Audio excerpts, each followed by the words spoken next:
Hello everyone, good morning to all of you and welcome to online study point. दोस्तों, आज है 3 अक्टूबर और आज की इस वीडियो में हम 3 अक्टूबर से रिलेटेड करंट अफेयर के सभी इंपॉर्टेंट क्वेश्चन को कवर करेंगे। तो यदि आप लोगों को इस वीडियो की पीडीएफ चाहिए तो आप हमारा मोबाइल एप्लीकेशन भी इंस्टॉल कर सकते हैं, जिसमें आप लोगों को डेली क्विज, फ्री पीडीएफ और प्रतिदिन के करंट अफेयर का ऑडियो भी मिल सकेगा। और अब आप लोगों के लिए दिसंबर 2019 से लेकर के अगस्त 2020 तक के सेलेक्टेड करंट अफेयर की क्विज चलाई जा रही है ऑनलाइन स्टडी पॉइंट के एप्लीकेशन पर, और ये क्विज सुबह आप लोगों को 8 बजे मिल जाएगी। और यदि आप चैनल पर नए हैं तो चैनल को सब्सक्राइब कर लीजिए, साथ ही बेल आइकन दबाना बिल्कुल मत भूलिएगा ताकि आप लोगों को हमारे सभी वीडियो की नोटिफिकेशन सबसे पहले मिल सके। तो चलिए स्टार्ट करते हैं हमारा पहला क्वेश्चन। हाल ही में अंतर्राष्ट्रीय अहिंसा दिवस ये कब मनाया गया है, यानी कि international day of non violence. तो ये भी हाल ही में मनाया गया है 2 अक्टूबर को। आप इसे अंतर्राष्ट्रीय अहिंसा दिवस या गांधी जयंती के नाम से भी जानते हैं। और यदि हम इसके हिस्ट्री की बात करें तो 15 जून 2007 में जो यूएनजीए है, यूएनजीए यानी कि यूनाइटेड नेशन जनरल असेंबली, या इसे आप हिंदी में कह सकते हैं संयुक्त राष्ट्र महासभा, इसने 2 अक्टूबर को अंतर्राष्ट्रीय अहिंसा दिवस के रूप में मनाने की घोषणा की थी। और इस वर्ष यानी कि 2020 में गांधी जी की 151वीं जयंती मनाई गई है। अब यदि हम बाकी ऑप्शन को डिस्कस करें तो 29 सितंबर को मनाया गया है विश्व हृदय दिवस यानी कि वर्ल्ड हार्ट डे। 30 सितंबर को मनाया गया है इंटरनेशनल ट्रांसलेशन डे यानी कि अंतर्राष्ट्रीय अनुवाद दिवस। इसके बाद 1 अक्टूबर को क्या मनाया गया है, international day of older person. हाल ही में किस राज्य के डल्ले खुरसाने मिर्ची को जीआई टैग मिला है, तो ये भी हाल ही में मिला है सिक्किम के डल्ले खुरसाने मिर्च को। यदि हम बात करें जीआई टैग की तो ये टैग उन प्रोडक्ट्स को दिया जाता है जो कि स्पेशल एरिया में अपनी स्पेशल क्वालिटी के लिए जाने जाते हैं, और जिस किसी प्रोडक्ट को यह टैग मिलता है उसे एक अंतर्राष्ट्रीय पहचान भी मिल जाती है। यदि हम बात करें कि भारत में सबसे पहले किस प्रोडक्ट को जीआई टैग मिला था, तो ये मिला था दार्जिलिंग की चाय को 2004 में। अब यदि हम बात करें सिक्किम की तो ये है सिक्किम की लोकेशन, सिक्किम की राजधानी तो ये है गंगटोक, मुख्यमंत्री तो ये हैं प्रेम सिंह तमांग, और राज्यपाल तो ये हैं गंगा प्रसाद। अच्छा, सिक्किम से रिलेटेड एक मोस्ट इंपॉर्टेंट फैक्ट आप याद रखेंगे, जैविक खेती लागू करने वाला भारत का पहला राज्य ये सिक्किम ही है। अब यहाँ पास जीआई टैग की बात की ही जा रही है तो आप अदर ऑप्शन को रिलेट कर सकते हैं, जैसे कि पिछले ही साल तमिलनाडु के 2 प्रोडक्ट डिंडीकुलाताला और कडांगी साड़ी को जीआई टैग दिया गया है। इसके बाद यदि हम बात करें ओडिशा की तो पिछले ही साल ओडिशा के कंधमाल हल्दी को जीआई टैग दिया गया, जबकि केरल का जो मयूर गुड़ है इसे भी पिछले ही वर्ष जीआई टैग मिला है। हाल ही में इलेक्ट्रॉनिक सड़कों वाला विश्व का पहला शहर कौन बना है जो सार्वजनिक बसों को चार्ज करेगा। देखिए, यहाँ पास विश्व के पहले शहर की बात की जा रही है तो ये भी हाल ही में बन गया है तेल अवीव। तेल अवीव ये इजराइल का एक शहर है और ये व्हीकल को चार्ज करने के लिए वायरलेस बिजली की रोड को बनाने और शहर में सार्वजनिक परिवहन को बिजली देने के प्रोजेक्ट्स पर काम कर रहा है। और इसी के साथ ये ऐसा पहला शहर बन जाएगा, पूरे वर्ल्ड का ऐसा पहला शहर जो कि सार्वजनिक बसों को चार्ज करेगा, मतलब कि इलेक्ट्रॉनिक सड़कों वाला विश्व का पहला शहर ये बन गया है तेल अवीव शहर। तो आप मैप में देख सकते हैं इजराइल की लोकेशन, क्योंकि तेल अवीव ये इजराइल का ही एक शहर है। इसकी कैपिटल है येरूशलम, करेंसी है Israeli new shekel, prime minister तो ये है बेंजामिन नेतन्याहू, प्रेसिडेंट तो ये हैं रूवेन रिवलिन। देखिए, अभी हमने डिस्कस किया है तेल अवीव के बारे में, तो कुछ दिन पहले मैंने आप लोगों को बताया था कि हाल ही में जो तेल अवीव स्ट्रीट है इसका नाम बदल करके टैगोर स्ट्रीट किया गया है। अब देखिए, यहाँ पास बात की जा रही है विश्व के पहले शहर की, तो ऑप्शन मैंने कुछ ऐसे सेट किए हैं जो कि कहीं ना कहीं करंट से रिलेटेड है। जैसे कि यदि हम बात करें मैक्सिको सिटी की, जो कि मैक्सिको की कैपिटल है, तो क्लाइमेट इमरजेंसी लागू करने वाला विश्व का पहला शहर ये बना है मैक्सिको सिटी ही। देखिए, इसमें आप कंफ्यूज नहीं होइएगा, क्योंकि क्लाइमेट इमरजेंसी लागू करने वाला विश्व का पहला देश ये ब्रिटेन है, दूसरा देश है आयरलैंड, लेकिन पहला शहर ये बना है मैक्सिको सिटी ही। यदि हम बात करें बेरूत की, जो कि लेबनान की कैपिटल है, ये चर्चे में आया था, और क्यों, तो अभी हाल ही में अमोनियम नाइट्रेट के कारण यहाँ ब्लास्ट हुआ था। यदि हम बात करें ग्लासगो की, तो ये स्कॉटलैंड का एक शहर है जहाँ कोप 26 यानी कि कॉन्फ्रेंस ऑफ पार्टीज 26 का आयोजन किया जाएगा। नेक्स्ट है इसरो के द्वारा किस वर्ष तक मिशन वीनस यानी कि शुक्र ग्रह का ये जो मिशन है ये लॉन्च किया जाएगा? तो ये लॉन्च किया जाएगा 2025 तक, और इस मिशन में फ्रांस भी शामिल होगा। तो सबसे पहले हम जान लेते हैं इसरो के बारे में। ये भारत की स्पेस एजेंसी है, इंडियन स्पेस रिसर्च ऑर्गेनाइजेशन। इसकी स्थापना हुई थी 1969 में। हेडक्वार्टर स्थित है बेंगलोर, कर्नाटक में। बेंगलोर जिसे भारत की सिलिकॉन सिटी के नाम से भी जाना जाता है। इसके अध्यक्ष तो ये हैं के सिवान, और के सिवान को 2019 में तमिलनाडु गवर्नमेंट के द्वारा कलाम अवार्ड से सम्मानित किया गया था। और क्यों सम्मानित किया गया था? चंद्रयान 2 के सफलतापूर्वक लॉन्चिंग के लिए। और यदि आप करंट से रिलेट करेंगे तो कुछ समय पहले ही इसरो के द्वारा एक योजना चलाई गई है जिसका नाम है युविका। इसका मतलब है युवा विज्ञानी कार्यक्रम, या इसे आप इंग्लिश में कह सकते हैं यंग साइंटिस्ट प्रोग्राम। हाल ही में मॉरिशस में भारत का अगला उच्चायुक्त ये किसे नियुक्त किया गया है? तो देखिए, जो कॉमनवेल्थ कंट्रीज होती हैं यानी कि राष्ट्रमंडल देश, यहाँ पर नियुक्त होते हैं हाई कमीशन यानी कि उच्चायुक्त।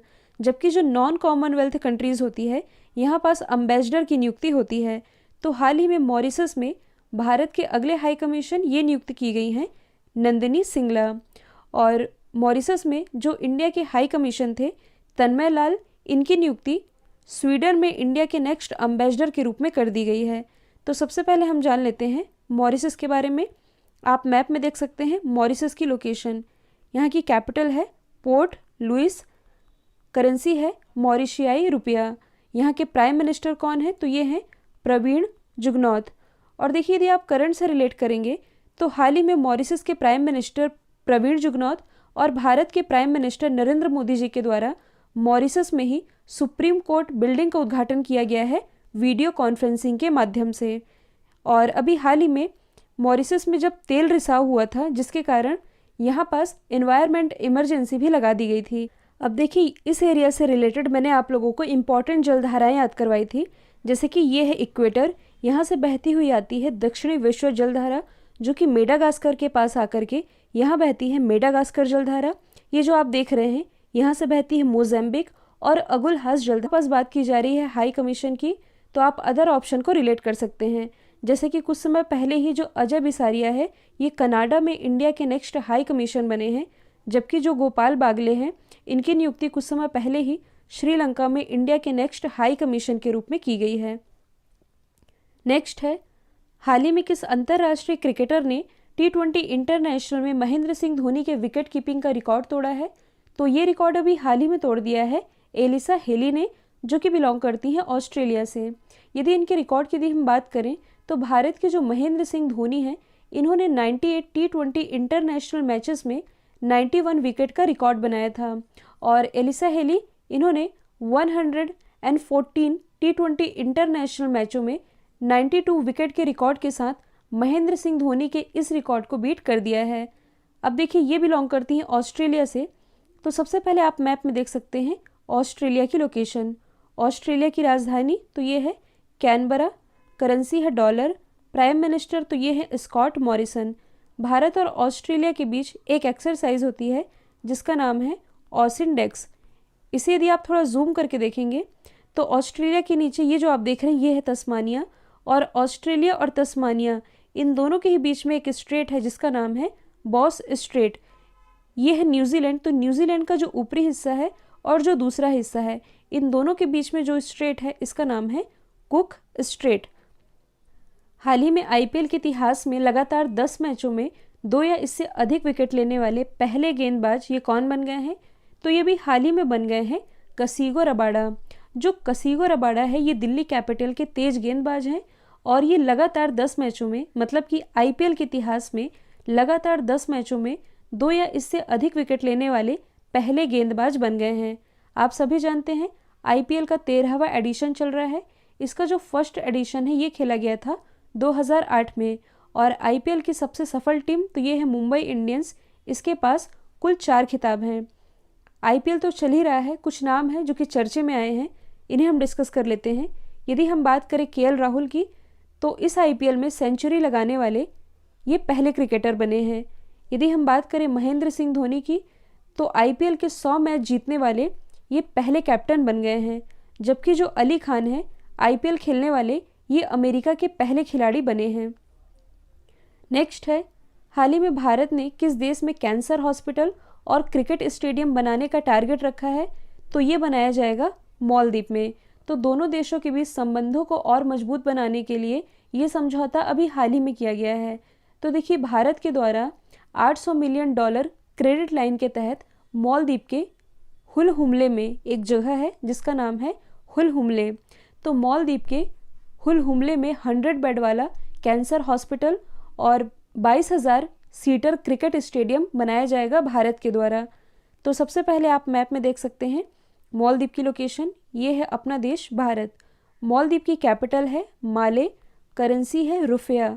यहाँ के प्रेसिडेंट तो ये हैं अब्राहिम मोहम्मद सोलिह। भारत और मालदीव के बीच एक एक्सरसाइज होती है जिसका नाम है इकोवरिन, और ये आयोजित की गई थी महाराष्ट्र के पुणे में। आप और क्या रिलेट कर सकते हैं? तो देखिए, हाल ही में जो इंडियन एयरफोर्स है इसके द्वारा कोरोना महामारी के बीच मालदीव को ऑपरेशन संजीवनी के माध्यम से मेडिकल सेवाएं पहुंचाई गई थी। तो ये भी आप याद रखेंगे। नेक्स्ट है, हाल ही में भारत ने किस देश के साथ डिकार्बोनाइजेशन के लिए सेटलमेंट ऑफ इंटेंट यानी कि SOI पर हस्ताक्षर किए हैं? तो ये समझौता भी हाल ही में किया गया है भारत और नीदरलैंड के बीच। अब ये है क्या? तो इसे आप सिंपल लैंग्वेज में याद रख सकते हैं। ये जो दोनों ही देश हैं, नीदरलैंड और भारत, दोनों देशों में ऊर्जा क्षेत्र में बढ़ावा देने के लिए और जलवायु अनुकूल अर्थव्यवस्था के लिए ये समझौता किया गया है। तो सबसे पहले आप मैप में देख सकते हैं नीदरलैंड की लोकेशन, ये स्थित है यूरोप महाद्वीप में। नीदरलैंड की कैपिटल क्या है? तो ये है एम्स्टर्डम। करेंसी क्या है? तो ये है यूरो।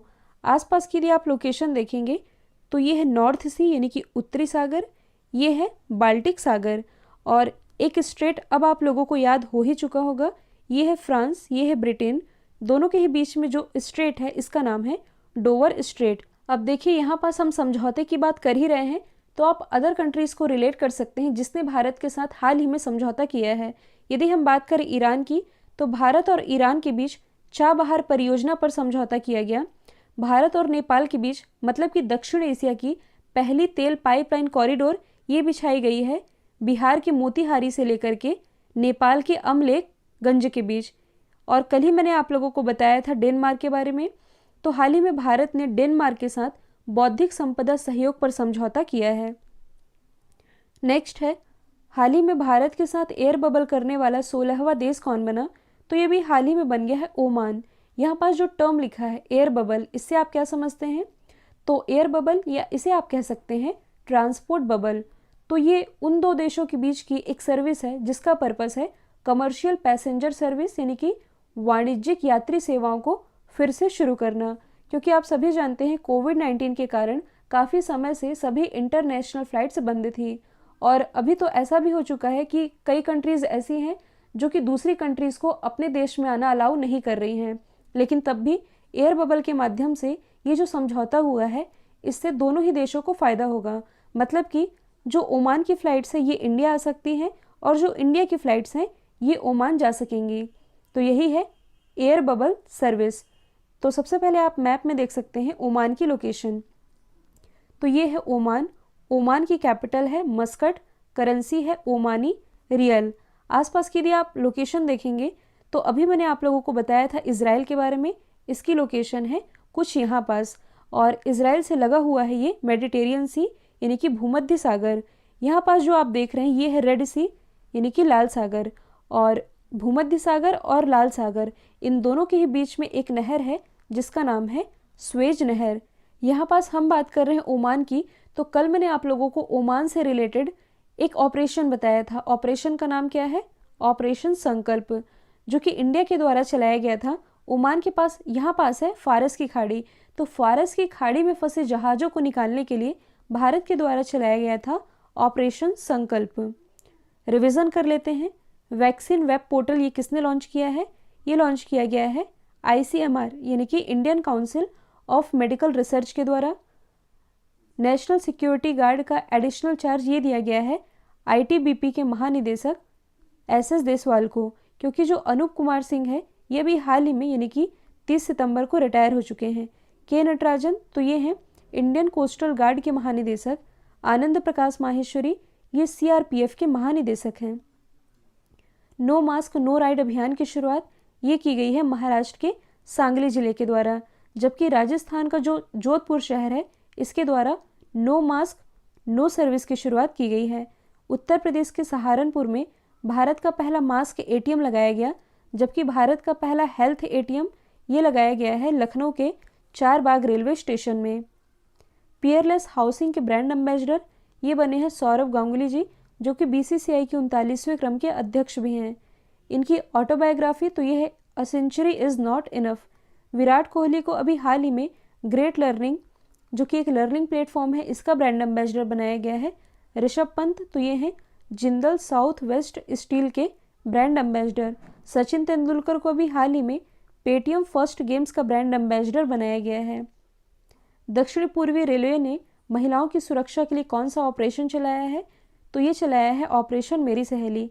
अभी मैंने बताया है ऑपरेशन संकल्प के बारे में, ये रिलेटेड है ओमान से।